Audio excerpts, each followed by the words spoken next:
You know when a new game gets announced and you just feel like, yeah, this one might actually be good. That's how I currently feel about Dying Light the Beast.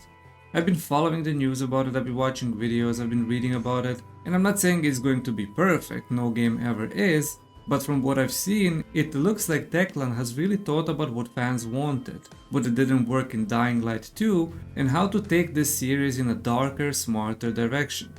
Here are the 3 main reasons that make me genuinely excited about Dying Light the Beast. First, the game isn't trying to be too big. And honestly, that's kinda refreshing. Dying Light 2 was huge, but it kind of collapsed due to too many systems, too many factions, and honestly too much going on. The Beast feels like the complete opposite of that. It was just going to be a DLC, but during development, Techland realized it had the potential. And instead of turning it into another massive game, they kept it focused, which gives you about 20-hour main story with another 20 to 30 hours of optional content if you want to explore. Which is kinda perfect for hardcore grinders and players who just wanna chill by playing at their own pace.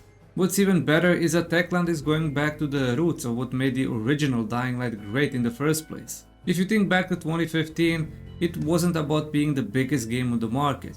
Because 2015 was a great year for gaming and there were some heavy hitters released that year.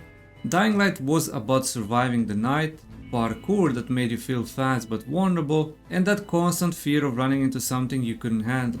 That was the magic of the first game. Dying Light 2 has lost a lot of that magic. It was ambitious, sure, but something was just missing. But you just gotta respect the developers here. They brought back a fan favorite character, doubled down on survival, and made a personal story that feels intense and meaningful. And that's exactly what I remember from the original. Talking about this stuff and Dying Light in general honestly gets me hyped, and if you're enjoying these kinds of thoughts, feel free to subscribe so you can catch more videos like this. Second reason is that the first games were all about big cities, with tall buildings where you could parkour your way up to safety. But this time the game takes us to Castor Woods, a rural area with forests, swamps, abandoned tourist towns, and decaying industrial zones. It honestly kinda reminded me of a small town where I grew up. A bit of real life nostalgia right there for you. Rural horror is a whole different kind of scary. In cities you always have options, you can climb, you can run, you can maybe find other people. But out in the woods there's nothing, just trees, dark water and silence. That's way scarier to me. And Techland actually redesigned the gameplay around it. Parkour is still there, but now it's about climbing cliffs, moving through forests, and exploring old factories instead of skyscrapers. You also get vehicles to travel across the bigger areas, but they're not safe escapes. They need fuel, they break down, and they can make a ton of noise that can attract zombies. I like that. Plus, the survival mechanics are still there. Weapons can break, resources are hard to find, nighttime feels scary again. And that's what we all wanted. It's actually putting a lot of emphasis on being a horror game. Third reason is that the story got my attention right away. The Beast isn't just about zombies, it's about Kyle Crane himself. He's the main character from the original, and in this one, he's been missing for 13 years, where he's been experimented on by this guy called the Baron. And that guy is not your standard evil boss fight type. He's more disturbing than that. The Baron is a scientist who sees people as nothing but experiments. He doesn't care if they scream, suffer, or lose themselves completely. To him it's all just data. And after years of this, Crane comes out with the zombie DNA in his body.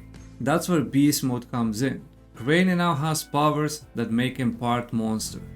You can still play as human Crane with parkour, stealth and weapons, but you're kinda weaker that way.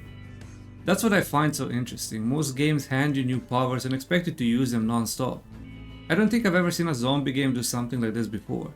It feels more personal. It also helps that Roger Craig Smith is back as Crane's voice. He's been through hell and you can hear that in how he talks. It makes the whole thing feel heavier, more serious, and honestly, I can't wait to see how the story plays out. So yeah, I'm not expecting this to be the biggest game of the year or the most revolutionary.